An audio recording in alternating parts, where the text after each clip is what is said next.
Hey guys, so this is the next step of the landscape painting in watercolor. As you can see now, my underpainting is complete. So I've got all of my brown tones. And like I explained before, underpainting is essentially a painting that occurs literally underneath the actual painting. So if you look, I have all of the details of the trees and everything else that I need in this painting. I'm going to look at my original image to make sure that I'm following it. And I've already added in one layer of green, so you'll see it there.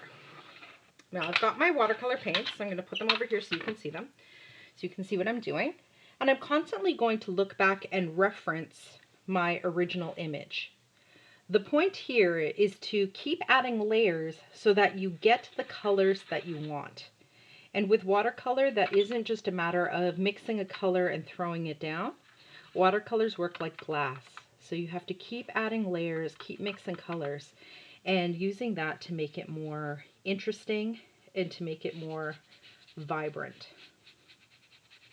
So if you're looking right now, I am adding another layer of green to this side. I haven't added green to this area yet, or if I did, it was a very, very light layer.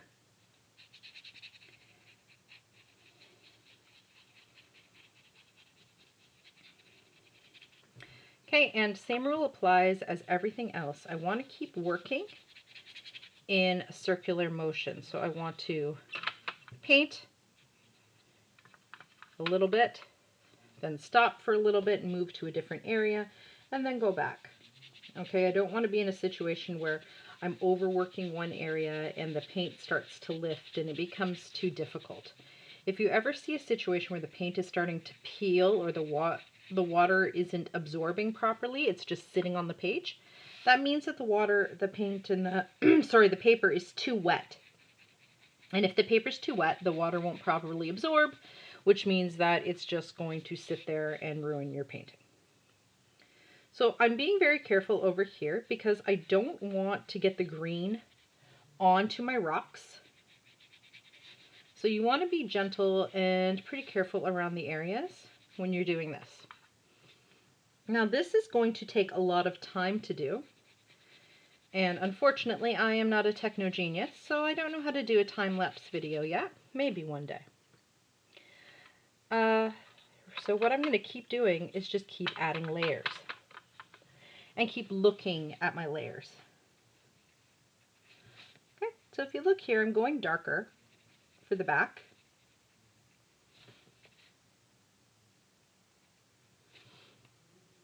And what you want to do is you want to see shapes. Okay, rather than seeing like individual things, you want to look at the shape of colors. So if there's a patch that's of green that's more yellowy, you want to color in or paint in that approximate shape of that patch, rather than sitting there and trying desperately to paint every little blade of grass. With watercolor, a lot of it is intuitive. So right now, I've put a good ground layer on. Now I'm going to add some of the brighter green over top. Okay, to give it that brighter appearance. If I had gone straight with the bright green, and you'll see it right there, it would have been ridiculously bright. But because I had the darker layers underneath, it filters through those and allows me to have a little bit of a brighter thing without going unrealistically bright.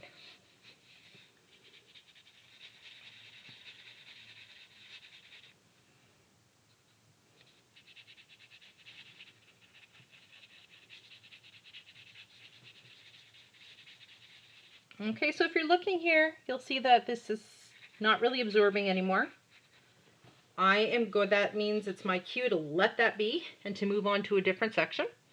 So I'm going to move on to over here, which is a very, very dark green.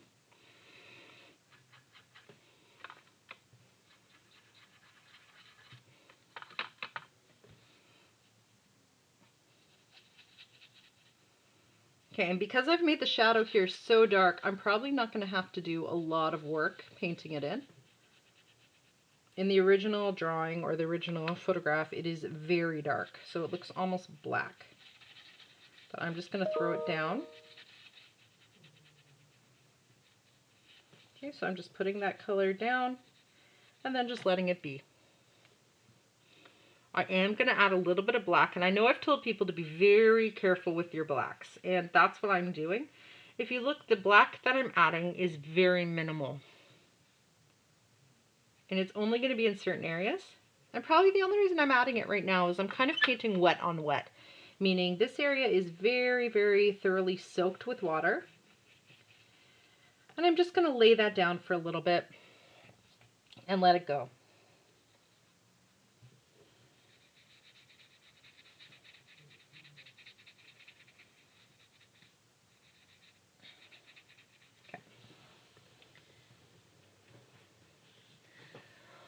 All right, so now I'm going to move to the back. Again, you're always moving around. Now in the back, most of this back area is orange. So I'm going to start with a yellow, because as we know, yellow and red make orange. So I really want that orange to glow. And to do that, you start with a very bright yellow and you put it down. Now over here, more towards the base, you have a lot of trees that are like more of a sunshine yellow. So I'm going to put that in there too. Okay, and this is going to be my base layer for this. As you get older and as you get more experienced with watercolors, you start to actually see where the layers go and understand how they work. Now for this tree, however, it is actually orange. So I'm going to take an orange and I'm just going to gently paint the outer areas of this tree, because I also want it to be differentiated from the rest of the trees over here. Okay, and like I told you before, there is no hard, fast rule, which means even though we're all painting the same painting right now, yours might look very different from mine. That's okay. I will not be offended if it does. And the idea is it should have the basic outline, the basic structure, the tree should be there, that sort of thing. But it shouldn't be a carbon copy, and I wouldn't want it to be. Okay, I would want this to be more something that is intuitive and that you've worked with. So if you look here, I actually mixed some yellow and some red to make orange, because the stuff on this mountain are actually like mostly red. And I'm just going to very, very gently bring my orange in areas that I think it would be appropriate. Okay, I'm not going to paint the entire thing orange because it's not. If I look at the image itself, like a lot of that area is either green, ochres, there's some brown, there's actually some very vibrant reds in there too. It's a fall scene, right? So I don't want to just get rid of all of that beautiful color by just being like, yep, it's all orange, good enough. Okay, you want to take the time to actually look at what's there. Okay, so a little bit of red. A little bit for red goes a very long way. So I'm just doing a couple dabs of red. I'm probably going to paint over it to wash it out a little bit. We don't want it to be so overpowering that it looks like the entire forest is bleeding. That's never good. And then once I'm done that, I'm going to mix my paints to get that nice bright green that seems to be in there. And then I'm going to put some of that in as well. And the bright green seems to be mostly at the base, so that's where I'm going to put it. I'm just going to stick it over here at the base of the escarpment, where it's connected somewhat to some of these yellow trees. And if you look, I'm actually using wet on wet, which is one of the techniques that we learned. If you do that, it just gives it more of an organic bleeding sensation. And as we get closer to the tree, which is actually going to look, I hope, very nice, the green actually gets very dark. Okay, so I'm just right now using all my paints to mix that dark green. So right now I'm mixing all the different kinds of green, and then I'm going to put some brown in it, and then I'm going to actually add just a little bit of black.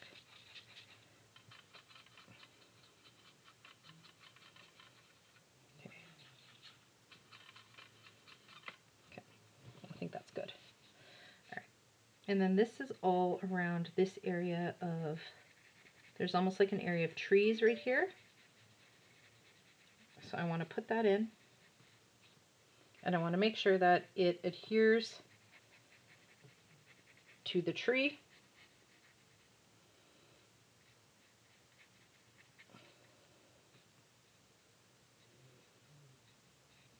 Okay.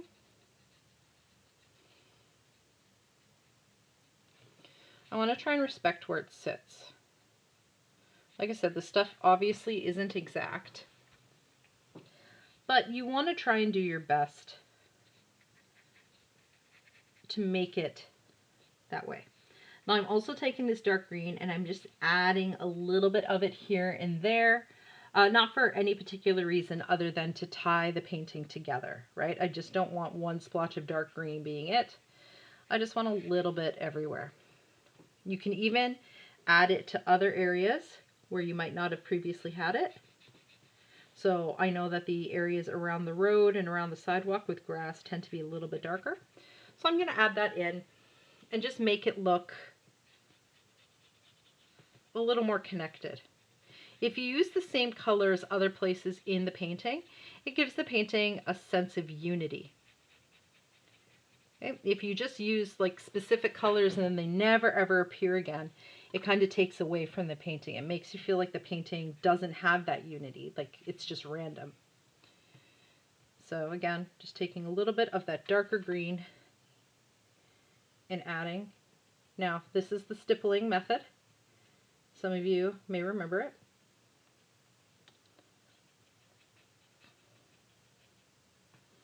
Okay. Just moving it all around and all over. Don't want to overcome it.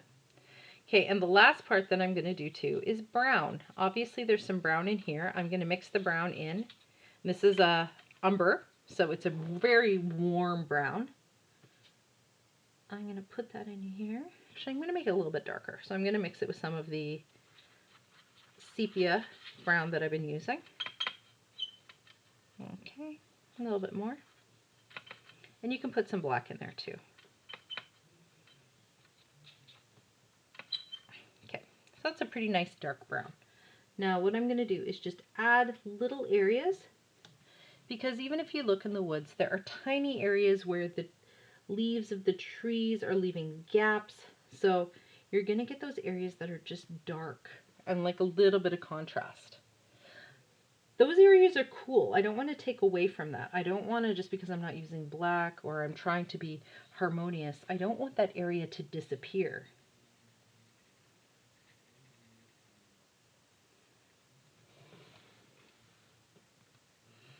Okay, and keep in mind too that this is just, I can add as many layers as I want. I can also take away as many layers as I want. So there's no hard fast rule that says, hey, I'm done this painting, or, you know, that's it, I've done enough, I can't do anymore, I'm not allowed to keep working on it. You can keep working on these paintings for as long as you feel you need to. It will tell you, or it'll feel done. Sometimes you'll just feel the need like you can't go further with it, and that's about it. It happens.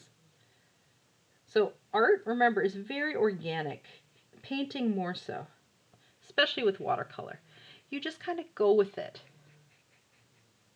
If you try to control it a lot, it's going to control you. You just want to like be as natural with it as possible. You want to accept that happy accidents do happen, like Bob Ross says.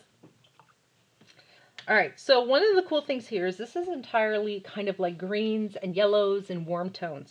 Now these rocks, if you look at them, are actually a blue tone. So what I'm going to do is, first of all, I'm going to mix the gray for them. Sorry, that's a horrible noise. Okay, and so to mix the gray, I'm taking this Payne's gray and then I'm going to use my white. Now, I almost never use white in watercolor. I don't even think it's necessary for the most part. I think when you're using white, like, you should have just left the paper alone. White should be only used at the very, very end, and even then only for highlights. But I am going to add a tiny bit of blue to this mix to get that blue tone. So if I look, I think that's a nice cold gray. I'm going to test it a little bit. I need more white. Okay, the other thing too is just add more water. It'll wash it down and it'll create... Okay, let's test again. That's better. All right.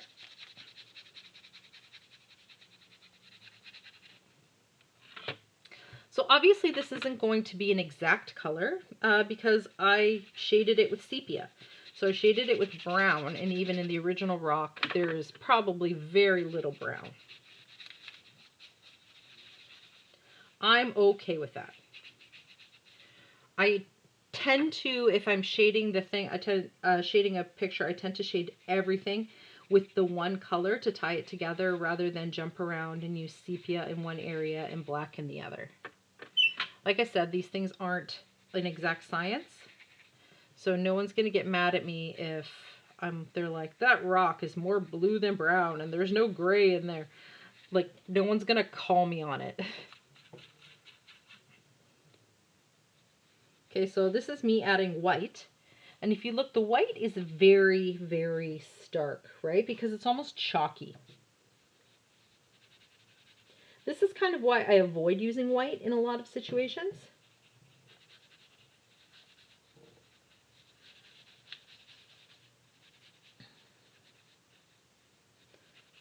But again, sometimes it does add something to it, like a level of opaqueness that you're definitely going to need. And of course, the rocks follow the same rules as everything else. We just want to let it dry. So once we feel we've put enough down, we're just going to very slowly back away from it and let it do its thing. And then we're going to come back into it later. Okay, so this is me painting the tops of the rocks because the tops of the rocks are going to be whiter. Okay, and the sidewalk here is like a very, very light tan. So I'm going to take the white again, throw it down, and then yellow ochre.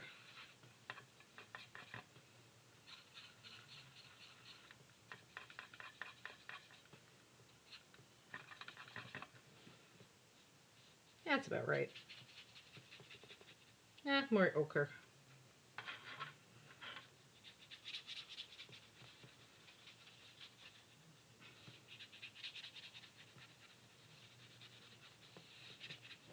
I think it needs a little bit of peach.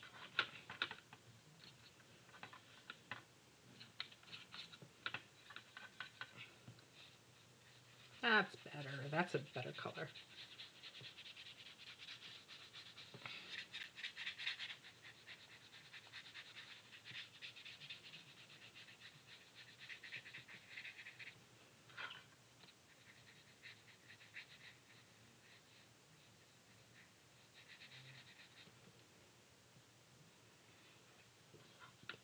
Okay, I'm going to add this over here as well.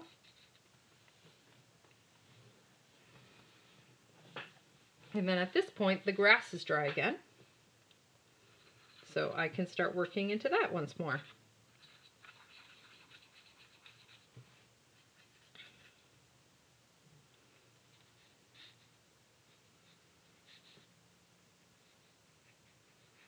Okay, so as you go, the layers might not be offer as much overall coverage as they continuously do. So I'm going to put this color down. Okay, and I might leave it or just smudge it a little bit because I don't want it to fully dry. And then on the center area, I might take a different green or a little bit of yellow and just lighten it up. And give it that kind of bright green appearance.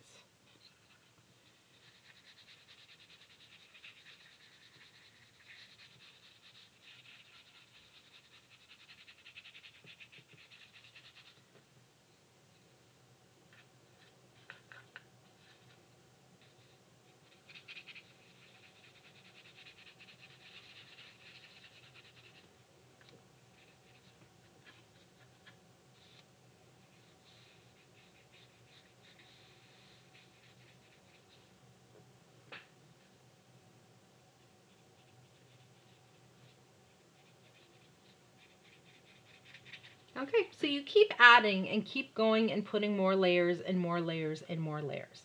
What I'm going to do right now is, even though this part is unfinished, I'm going to show you the very, very last part so that we can move on. So let me just stop the video, tidy it up, and then the final part of the video will be up and running very soon.